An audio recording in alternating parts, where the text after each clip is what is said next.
Welcome back, my cine folks, my people. Welcome back to the Classics, the Cinematic Movie Podcast that takes you back to the iconic films of 20 years ago. I am your guy, Jay Alonzo. You can find me right here on iHeartRadio. And with me is my guy. Okay, say your name. Yo, what's going on? It's Dave Neff. Dave Neff in the building here. I know it was a lot on the intro. Probably. Yeah, it was a little bit. That's okay though. Fuck it. Whatever. I'm feeling good. This movie kind of calls for just not caring. Right. It really does. It was. We are taking it back to kind of the end of the. It was kind of a weird movie. It was kind of in an era of one set of group of hip hop artists, and at the same time introducing to a new set. We're taking it back 20 years to. I think and not cutting you out. What I think it was the ending of an era to where these big Hollywood movie studios were really trying to cash in on the rapper movie. Yeah. So, don't forget, at this time we had Backstage, we had what the Fade to Black is coming, actually, the Jay-Z movie. Right. But we also had Rhyme and Reason. Later on this year we're doing I Got the Hookup. So they were really highly invested in the rappers movie kind of thing. Well, no, I agree. And don't forget Dangerous Ground Friday, Right. I guess in this era, what I'm speaking about is this was Puff Daddy had just gotten big in that sense, and the No Way Out album. No Way Out, yeah. When No Way Out album just dropped, Mace was in the picture during this time. Then everything happened with Tupac, everything happened with Biggie, so it was kind of like this grace period of this new era that was kind of being sort of introduced a little bit, and they were really banking on the MTV VJ which style. Was big. No, it was huge. It just it didn't take off the way that everybody wanted to, but that literally turned into BET, which everybody was into for a long period, and a lot of people still are. So before we jump into this movie, well, correction, 2-minute drill is coming up next, but we had a conversation off air, and we're gonna stay off the movie for a second. We saw the Superfly trailer, which dropped. The trailer dropped. It was over the weekend. I want to say maybe Saturday. What are your thoughts? All right, first off, it's teaser trailers. So teaser trailers are literally ATs. Literally, they don't give you any information whatsoever. They don't tell you anything that's going on. For those of you, how it looks. Those of you who remember Superfly, 1971. Everybody remembers that beautiful Cadillac. And I'm sorry, 1972 is when it dropped. Yep. 1971 was the Cadillac that was in there, and it was really iconic. It was kind of like that first ever black exploitation film. What do you think? Okay. So when I first heard, I put a post on the Facebook group, kind of saying what are your thoughts on it? And at first glance, I was like, well, granted, it is a teaser, so a teaser is really meant to kind of show you what it looks like, basically what it looks like. But at first glance, I wasn't too much caring for it. I was like, nah. And when you see something called it's the official look of the remake of Superfly, you know what I mean? Right. Me and you weren't even around when the original came out, but we saw it eventually in life. You know what I mean? Right. And so you understand the nostalgia of the blaxploitation film, especially one like that. Oh yeah, no doubt about it. So at first glance, you're immediately comparing this kid Trevor Jackson to Ron O'Neal. Who's really pimping in a sense. But then, looking more into it, I started to read more up on it. And I gave the trailer, 2 or 3 more good looks. I'm like, you know what? I'm going to change my tune. Alex C. Is it C or is it Say? It's Say. It's Say, okay. Alex Say. Alex Say wrote this movie. And when you look at that man's catalog, he doesn't write. I mean, he's had some issues in the past, but he doesn't write bullshit. No, not at all. This is the same guy who wrote the 2009 superhero film Watchmen. Yes. Which, depending on kind of where you fall on the side of the fence there, is probably the closest comic book adaptation of a movie that you'll get. Literally, the movie followed the comic book nearly to a T. There is a small difference towards the end, and it doesn't really matter. So Alex can definitely write, and it's one of those things that all right. A lot of people, they don't. When you're a cine fanatic like ourselves, it's not just the actors that they always pick out, but sometimes it's just the people that are actually writing the film, the people that are actually directing. Really the whole package. Who's directing, who's writing, who's the producer, exactly. Who's in it. What's the storyline? Exactly. So it's like you think of like Chris Nolan films, right? And it's like, okay, well, he's going to get pretty good acting because of his resume that he has back then. But a lot of his success you can actually attribute to his brother, Jonathan Nolan, as well.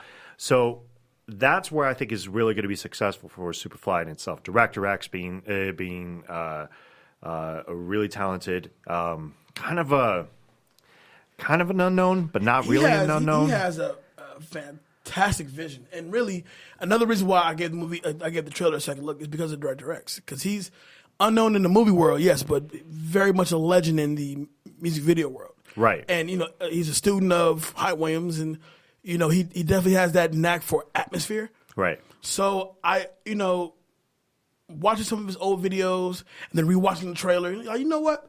If anything good I'll get out of this is, some good writing, some great directing, as far as like the shots he actually picks up, it really lies on your performers. Yeah. You know what I mean? Does. It honestly will lie on your performance. But if anything good I'm going to get out of this, as far as right now, what I'm guaranteeing myself, will be some good writing and great cinematography.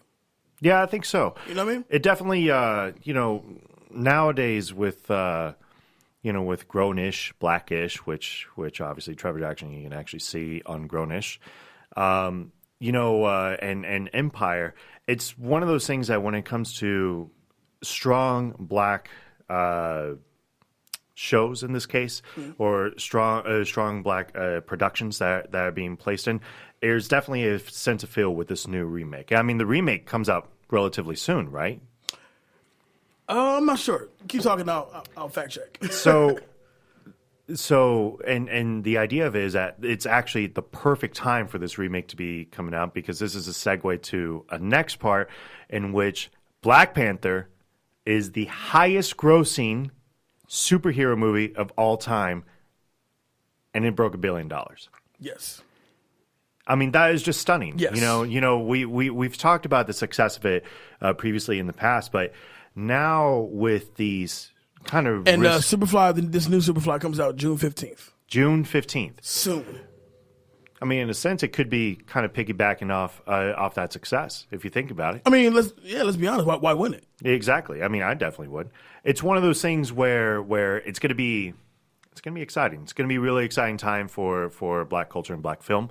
See where it kind of goes. I'd like to see where else it's going to go. You know what? Let me ask you this: what other predominantly Black exploitation film do you think should be remade? Oh man.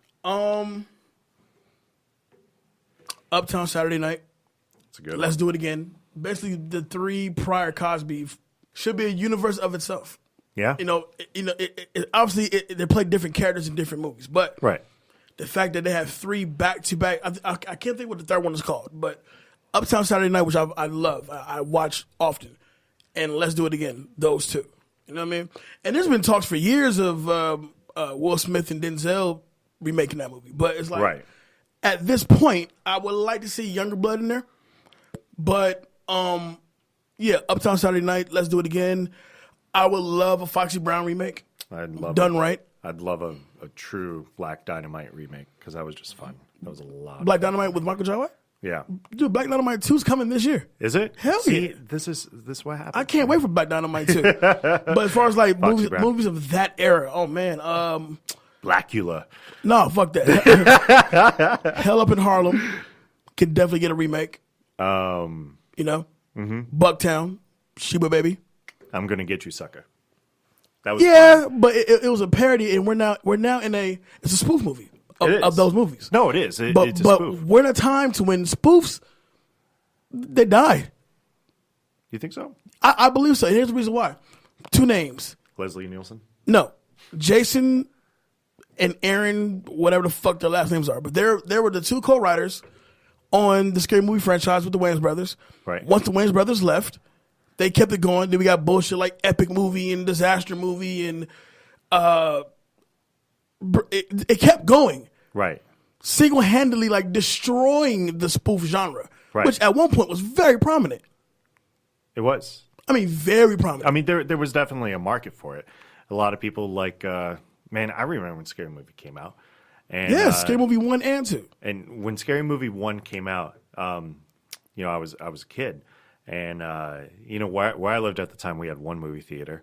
And it was usually when the one big movie would come out, that was the movie everybody went to go see. And everybody loved it. Everybody absolutely loved it. So, no, I mean, I could definitely see where I don't know, like I really enjoyed, you know, I'm Going to Get You Sucker, mainly because I just think it's just a amazing and funny movie. But you know, I'm really interested to see where the success of Superfly is basically going to take us. Is that suddenly going to open up this whole new can of worms? I'll put it to you this way: if they make 3 times the amount of money that they put in, I promise you, within the next 3 to 5 years, we're definitely going to see a lot more. We're definitely going to see more of that over and over again. 3 to 5 years. I give it literally a year. A year?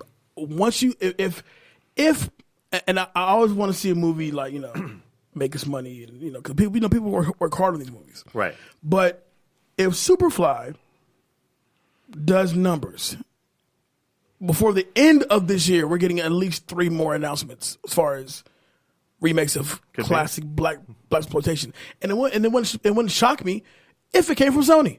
Right. You know what I mean? Yeah. It would not shock me because Sony was like, dude, I'm going to cash in on this shit. and I heard before the Black Panther craze even happened that there was a Superfly remake, you know, in the works. Right. Because they had the rights to it. So now here we are, you know, post Black Panther, now officially the highest grossing superhero movie ever. Right. You better cash in, baby. You gotta get in where you fit in. Like we need the last Friday movie to come out. We finally get that Mike Tyson biopic that we wanted to get. Yeah. With Jamie Foxx apparently playing Tyson. If that still happens. We get a lot of shit. Yeah. We get a lot of things done. Otherwise, we probably couldn't have gotten done. Right. You mentioned, was it maybe you were thinking about earlier, The Mac? The Mac. Yeah. Yes. Yeah, that was the one that I was thinking of. The other one I would like to see remade, because I didn't say it, was Trouble Man. Trouble Man. Trouble Man was like, okay, Trouble Man kind of got a shout out in Captain America: Winter Soldier, because Anthony Mack, who obviously would need to play Trouble Man in this remake, made the shout out to Captain America, basically stating everything you need to know about life and where everybody's kind of gone through here. Just gotta listen to the Trouble Man soundtrack. I have that Trouble Man soundtrack in my car right now. I'm not kidding. Not kidding at all. I throw it on every once in a blue moon. It's true. But that's why I would like to see remade. You know, with the movie we're talking about today, we're definitely due for like some. I mean, Girls Trip dominated when it came out. Right. So some really good, strong black comedies. And I'm not saying that this is a strong black comedy. Right. But as simplistic as the film, as the plot, as the story is, still incredibly entertaining. Yes. So one big thing, like, first off, a really good way to make a good comedy is always include a road trip. Yes. It doesn't matter. Like think of the best comedies off the top of your head. We've talked Kingpin. Kingpin had a major road trip. That was a good portion of the movie. Dumb and Dumber, major road trip. That was a good portion of the movie. Road Trip, the actual movie, they basically made an entire movie based off the idea of a road trip. Yep. and a lot of people loved it. Euro Trip, another one. Same exact principle with this. They clearly saw something, and ironically, this is right around that time when they did so, and they said the best comedies, in my opinion, the best movies, usually have to involve a road trip of some way, shape, or form. I agree.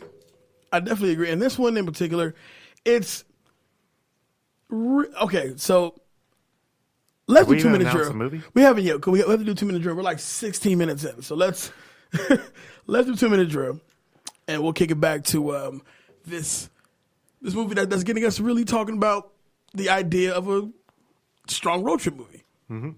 Because I think even though the movie is as strong as it could be, but it definitely is an hour and 30 minutes of genuine entertainment. Just under an hour and 30 minutes. Sorry, 83 minutes to be exact. All right, so let's kick off 2-minute drill. You want me to go first? Go ahead. Go first? Yeah. Okay. 2-minute drill starts now. Who plays Indigo? Indigo? That's easy. Guy Tori. Is that right? Let me check that. Guy Tori. That is correct. That is correct. I'll give you an easy one. Malik Yoba plays Papa. Who is his younger brother? Fredro. Yeah. Onyx. Slam! Go ahead. All right, let me see. Okay, so you have 2 rappers from the West Coast appear in this movie. Name those 2 rappers.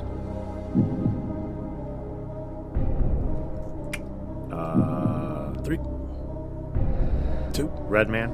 No. No. And 1. So all the way around. That answer would be Snoop Dogg and the Lady of Rage. Okay. Is she from the West Coast? I know she was. No, she's not. She's from Virginia, but her style was definitely West Coast. So I guess we'll let that count. All right, your question. All right, who played 48 seconds. All right, who played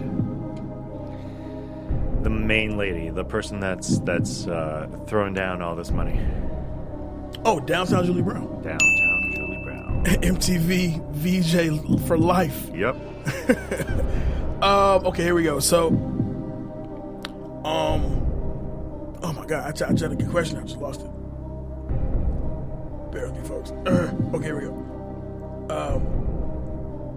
Who plays Tuesday? Tuesday? Tuesday. Kelly Williams. Kelly Williams. That's right. You damn right she does. Which world famous comedian made their film debut in this movie? It's actually a quick hit. Cedric the Entertainer. Yes. Quite easy. But it's a good one. All right, well, that was 2-minute drill. I can't tell who won because we were really kind of struggling to get through that thing. Yeah, it was. But if you don't know what movie we're talking about, we're taking it back. You got to know what we're talking about at this point. 1998, March of 1998, spring break for what, 5th grade? Sure. Yeah. Spring break for 5th grade. We're riding with the Hudlin brothers and their produced film, which is also produced by Harvey Weinstein, by the way. Fuck him. But anyway. You know what? Of course he did. Whatever. It was a Dimension film. Anyway, we're taking it back to Ride, ladies and gentlemen. Ride, original release date March 27th, 1998. Shares opening weekend with the Newton Boys and Meet the Deedles. Yeah, never heard of those two. You never heard of Meet the Deedles? No. With Paul Walker? No. Rest in peace. And the Newton Boys was Matt McConaughey. Oh, wait, no, I know Ethan Newton Hawke. Boys. I know Newton Boys. Like Matt Never McConaughey saw and like it. Ethan Hawke. I'm going to assume. but don't judge me. Here we go. Production budget is unknown. Yeah. The first time, I never knew what this movie made, what it cost to make this movie. But however, the box office total was well known, $5.5 million. Yeah, it's not bad. Okay, it depends on what the unknown is, obviously. But all right, this movie's 83 minutes long, and the ending was a little choppy. I'll just say There's that. only one like legit thing that actually happens in the ending. Well, no, more so like effects. If there's even effects involved, was the car blowing up. Right.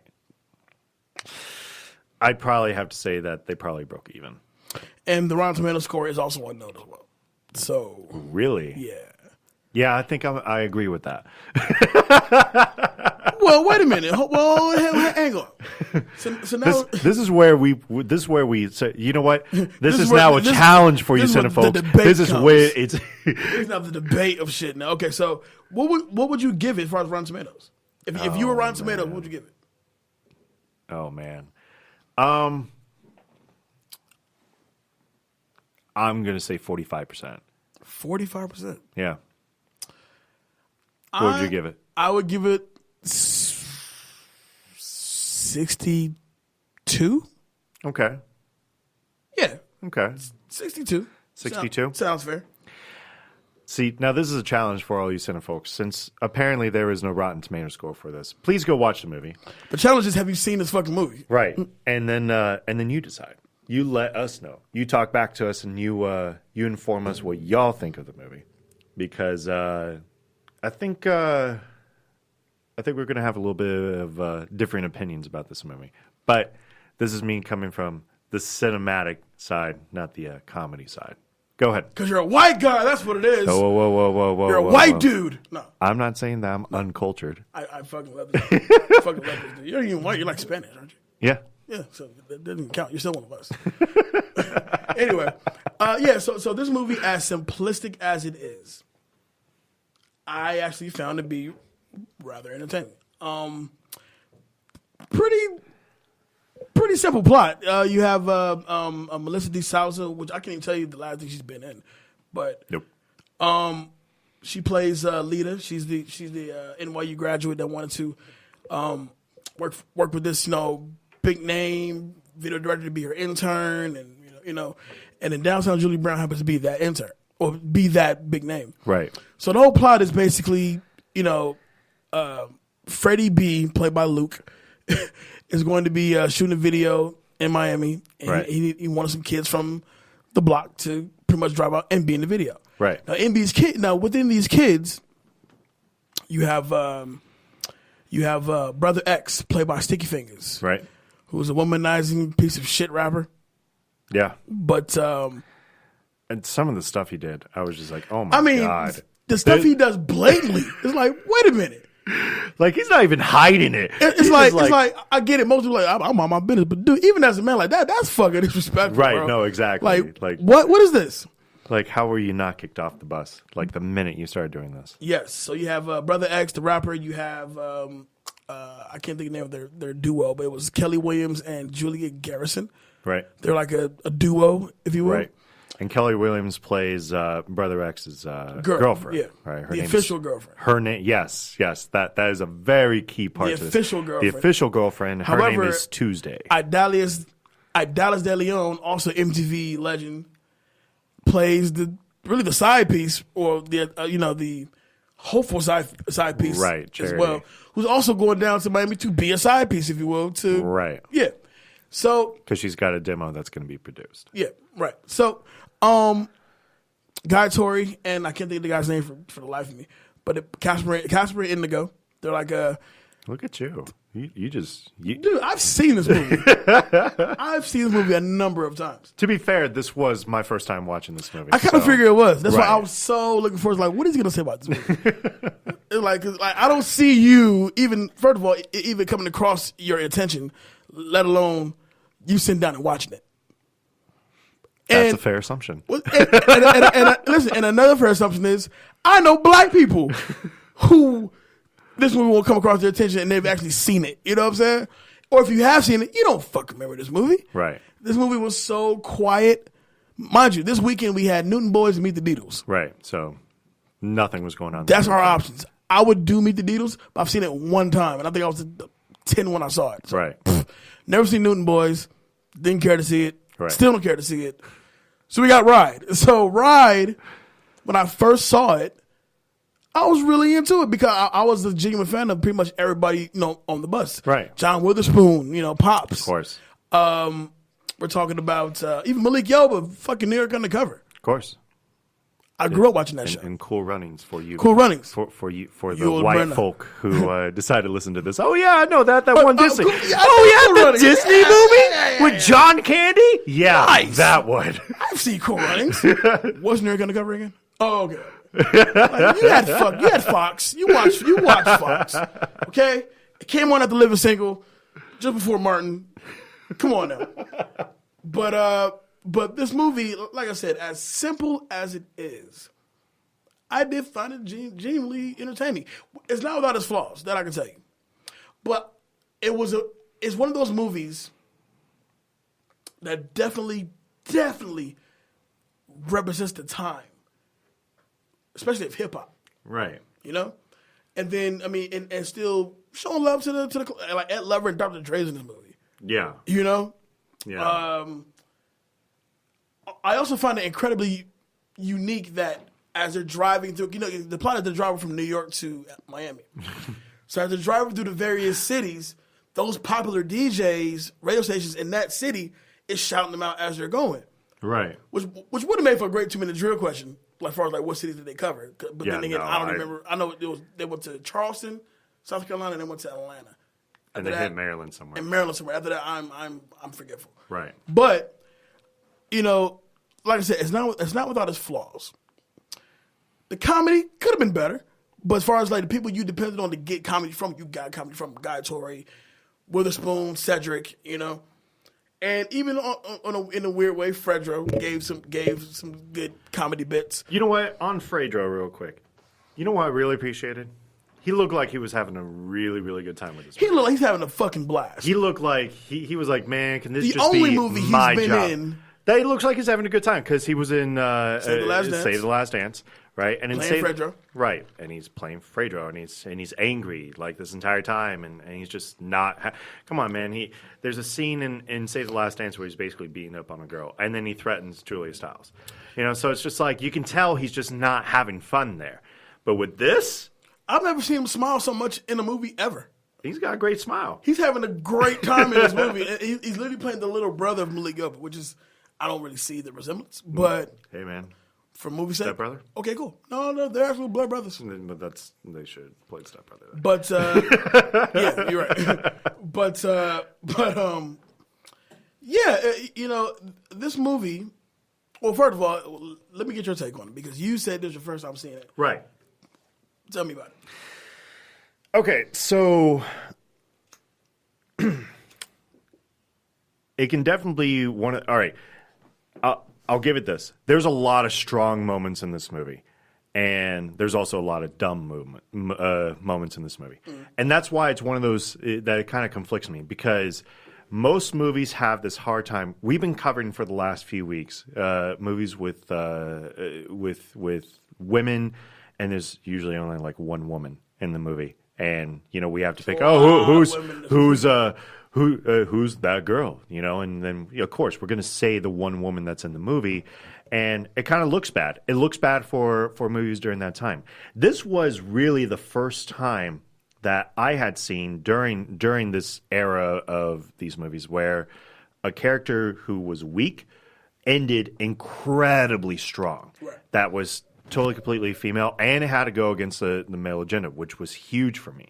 The other one was like the other things I really liked about the movie. The comedy between John Witherspoon and Cedric was, in my opinion, was on point. Right. Like there was moments upon there that literally the first thing they talk about, they get on this bus. This bus is a piece of shit. And I mean, this thing. Quick 2-minute drill question. Sure. Name their bus company. I can tell you. Roscoe Bow. That spells Red Eye Busco. Bro, Cedric and John are two comedians who will go on, especially John. John has been, first of all, John Witherspoon's been old since like birth. Right. But he's one of those dudes He's got the Morgan Freeman disease. Totally. He's one of those comics to where he doesn't really have to say much or do much. Right. His very presence will make you laugh. Yeah. He reminds you of like the uncle at the barbecue that's just being himself, but making you laugh the entire time. Of course. You know what I'm saying? What was his one character arc in, was it Friday or Next Friday? Where he's just trying to get home because he needs to go to the bathroom. And he's trying to get to Craig. Right. In the process. But also has to shit really bad. Right. And that was like, and that was his entire character arc. And dealing with that in LA traffic. You know what I'm saying? It was such a simplistic idea, and he turned it into gold for me. I've dealt with that, by the way. Yeah? I remember when I went out to eat with my cousins, and I forgot for the life of me, I forgot where we went. But, oh, my God, by the time I dropped them off in Inglewood, and I lived in North Hollywood at the time, if you know L.A., the 405 is nobody's friend. Right. But so my commute was the 405 to the 101. Also, nobody's friend, depending on the time of day you go. The commute on a good day is about 35 minutes. Right. On a good day, somewhat flowing traffic. On this night, 405 is just a fucking parking lot. And I'm not close enough to run, to take the streets. I want to double my time. So I sit there, prairie dogging it, like just hoping I can get home. Oh my God. I just want to get home so bad. You know what I mean? Oh God. Okay. Yeah. So. Why didn't you just pull over? And just sit there? Dude, I mean. Okay, so let me envision. The 405 freeway, I'll paint you a picture. The 405 freeway is, I want to say it's like a 6-lane highway. Right, it is. When you are on the 3rd lane, so 2 to your left is pretty much the median. Right, the median. And 3 the other way is the exit. You're not going, and nobody's fucking moving. Okay. You know what I'm saying? Okay. I need a bullhorn. Can I get by, please? Please. And still ride the shoulder to the nearest exit, which at this point is what? Fucking Santa Monica? Oh my God. That was a bad day. That was a bad day. That was a bad day. Bad night. Yeah. That was a bad night. Yeah. When I tell you, like, the pain in my stomach was so sharp, like I got stabbed. Oh God, it was hard. It was terrible. Terrible. I think the worst part about it is that you're describing the situation in the form of an animal by saying prairie dog, which obviously, in my opinion, that came out in Rat Race. That was the first time I ever heard of it, and it was amazing. So imagine if you were reincarnated as a prairie dog. Whenever anybody talked about you, we know what you are talking about here. Absolutely. I feel like when I eventually leave this earth, I'll be reincarnated as a prairie dog. Just because I was talking shit about them, about my stomach issues on the way home. A prairie dog with stomach issues. But I made it home, no accidents, and it's one of those. Well, it was one of those like, man, like I took your shit and it was so great. I had to go to sleep after that. Like, it was great. Back to the movie. Snoop Dogg's in this movie. Yeah, and I hated it. No, you know what? It could very well be. No, like, they made him into a thug, and I hated that. Not only that, a Southern thug at that. Exactly, I hated it because that's not Snoop Dogg to me. Listen, man, that was all of 5 minutes, 3 minutes of screen time. Who fucking cares? In an hour and 23-minute movie, so that's a lot. That's a lot of time. That's a lot of time. That's 3% of the movie. I like that. But Snoop's cameo was okay. The scene I find fucking hilarious. You know what I'm saying? Now, before you even get into the scene, like you said, they get on the bus. The bus is fucking horrible. Right. It has an awkward smell to it. But you terrible smell. But you're getting to know these characters as far as like Casper, who's clearly white. Right. Believes he has a black dad out there. Yep. Right? Because he's known as the Panther. He knows the Panther. And then they get that. Then they get the actor. The Fred Williamson cameo was great. I love that. That one killed me. Because really not only is he black, he's militant as fuck. Like, oh God, like what are the odds? But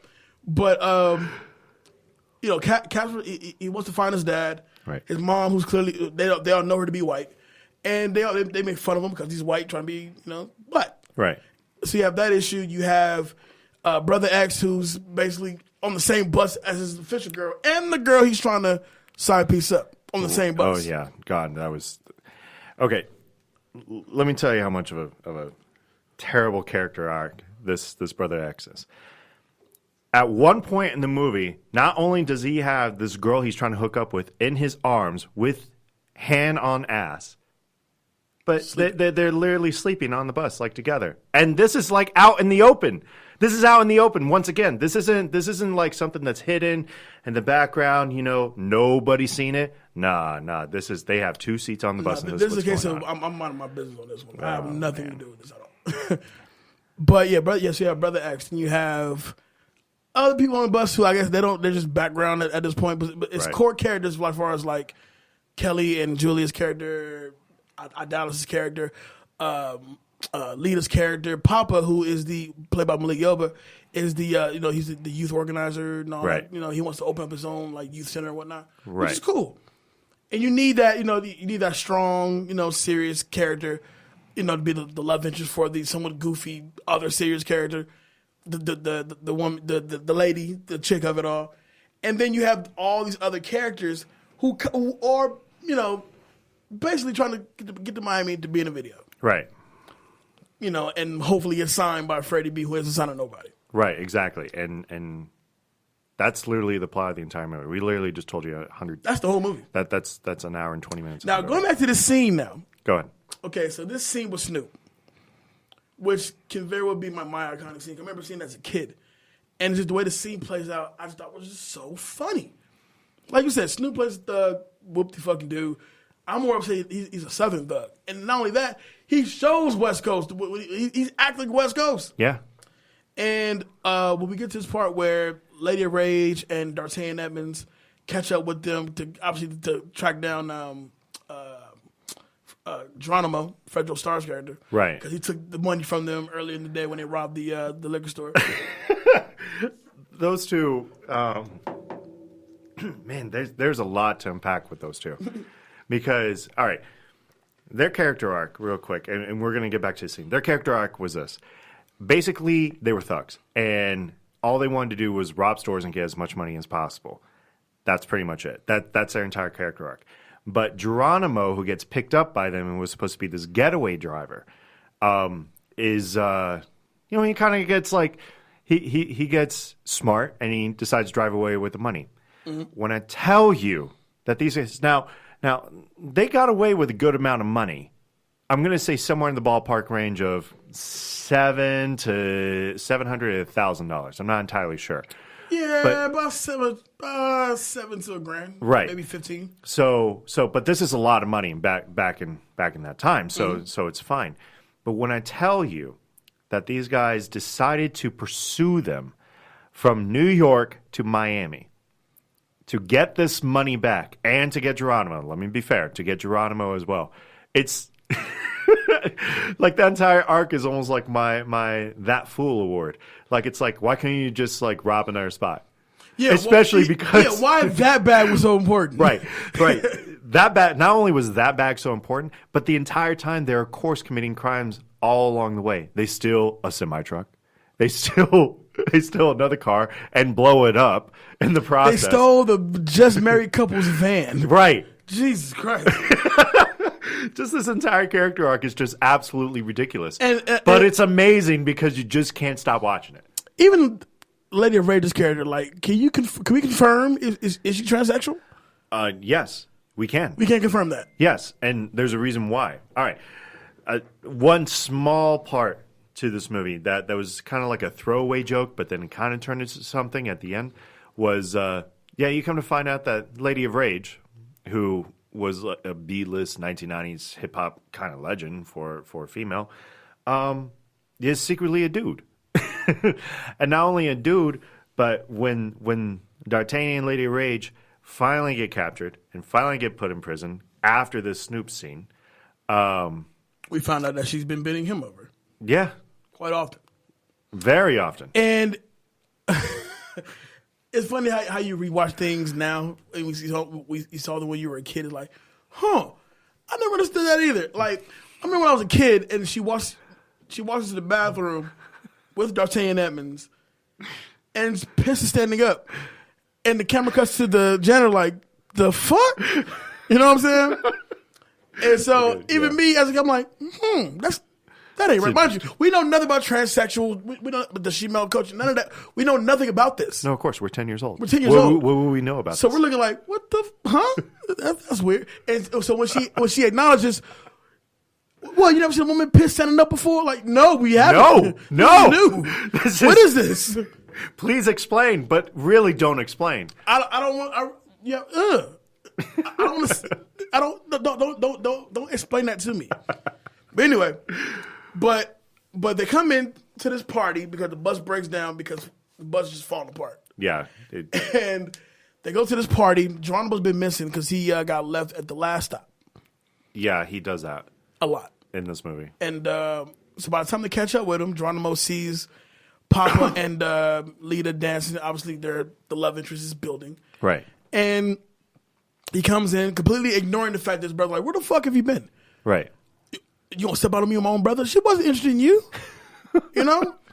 And then the whole Snoop thing, then the fight breaks out. Now, what makes this scene funny is, first of all, when the fight's going, there's a quick clip of Guy Tori running out, hitting him with the Karate Kid move. Yeah. And I died laughing. It was just so. Who are you fighting? It was just so funny to me. And then to add to that, D'Artagnan and Rage comes in, and then you have a bad discussion between Snoop and oh God, I used to know what he said back to Snoop like it was nothing. I think he said, "Slim, fuck you, you tall, lanky ass, Doberman pitching, cow tipping, something, bum ass bitch." I thought that was great, and yeah, they make it to Miami, and obviously all the stuff that Freddie B promised, they're not getting. You're gonna be in this video, and you're gonna go the fuck home, right? You know, and the character arc you said with Tuesday is dope because she pretty much had to kind of just swallow the whole fact that you're a man's piece of shit. He fucks with other females in front of you, you know, and then the worst part is you are pregnant. Right. By him. Yeah. You know? But like you said, with her arc, she finally gets to the point where like, you know what? Fuck you. Yeah. And just because you ain't shit. And he pretty much loses his deal. Yeah, he loses his deal. Or he gets shelved, rather. Right. And he gets shelved. And she winds up, going triple platinum or going platinum. They went platinum with their own record. So it's like you're happy to see that arc, but man, that was looking back and really, really strongly looking at that. That right there should have been the turning point in some ways for Hollywood to actually say, and the only reason why I didn't is because the movie didn't make a lot of money. But that should have nobody knew about it. Right, exactly. But that should have been the turning point. That should have been right when everything started, right when where we're at now in 2018 with the Me Too movement and everything that's kind of happened with that. That's when it should have happened, back in 1998, because there were signs of it. It was breaking already. Ironically, this movie was executive produced by the Weinsteins. Yeah. So it's kind of leaves a sour taste in your mouth. Yeah, you're sending mixed signals, bro. Right. Yeah. What do you want? Do you want independence or do you want to be a fucking pig? So Papa, he gets his rites of passage program after he pretty much had to check Freddie B because of it. And Cashmere Indigo, they have a record come out, it does well. And Lita finally gets her film debut in directing porno. Yeah. Called Ride This. Yeah. So look for that in 1999. Look for that in 1998. It was porno, so your local video store should have it. But that's the movie. That's Ride right there in a nutshell. This movie can't be remade. It just can't. No, but not anymore. For that time, and rewatching it for the show, I did find solace in the movie. I thought it, for the writing, whatever. I just thought it was a. See, the only reason why I give it 45 is because it's just. It's a very there's good arcs. You can digest it well, right? That you can say, but in terms of like well written and whatnot, no, it's not. It's not overly well written, and the ending really sums it up a little too quickly for my blood. But no, I mean the movie just kind of ends in my eyes, and then all of a sudden we're getting like this. Oh well, this is what happens to everybody else, and that's the only reason why I give it 45%. So let's kick off takeaways. Who you got for your That Guy Award? This is a little tough. This is probably the toughest one because Malik Yoba had such a really, really strong arc, as being kind of what he always wanted to be, which is he's not going to take any crap from nobody, and he's just going to he has pride and he has power, and it's great. He's a badass mother. And he's a badass who mother. won't take no crap out of nobody. Won't take no crap out of nobody. But that being said, I'm actually going to give it to Fredo here. Because he does all... Actually, no. I'm sorry. It's actually going to go to John Witherspoon and Cedric the Entertainer. Because they drove so much of the comedy in this. And genuinely, every time they were on screen, I felt like the movie got that much better with them. They were legitimately very funny. Yeah, they're a great comedy piece for sure for this movie. That chick word. It's going to be Kelly Williams. Okay. She had way too strong of an arc. I felt like Lita was kind of forgettable. You know, I mean, she drives a big part of it, and it's great, but she's a little bit forgettable. But with Kelly, like this is a girl that was crying on the bus seeing her man be with another girl and decide not to leave him. And we all know somebody that's been in that. We all know somebody that's been in that. So it's like to see that and to see the progression to where she finally just tells him to go fuck himself. That's just strong. Yeah, it was strong. Who is getting this Fool Award? Yeah, I'm gonna go with D'Artagnan and Lady of Rage, and the only reason why is because it makes no sense. Like it makes no sense for you guys to be pursuing this. You guys literally could have probably hit up 3 convenience stores all in that time and recouped all your money, if not more. And more. Yeah, that's true. Cut that out. I'm gonna say there's definitely scenes that you could cut out, but one of them would have been, I guess, why Fredro wasn't with them when they reached the barn, like that entire sequence where he's being chased again by Lady of Rage and D'Artagnan, and we get the really scary reveal of Lady of Rage. I just felt like it was unnecessary. I felt like penis. Right. It was, I don't know. Like, it was unnecessary comedy that, in my opinion, didn't really drive the story at all that well. But it's like it's like there were funny parts to it, but I felt like it could have just been either done better or just cut it out completely. Iconic scene. The first time they stop, and they're having kind of the Sticky Fingers says a great line. He goes, that's a thing. That's how I know you ain't black, because we can make a beat out of anything. And he just starts going, like right there. Right. And then you have kind of the photo shoot and everybody really getting along there. And it's just awesome. I think that's just a really, really great scene. And I love seeing that. My That Guy award is going to go to Malik Yoba's Papa. I feel as if, very strong presence.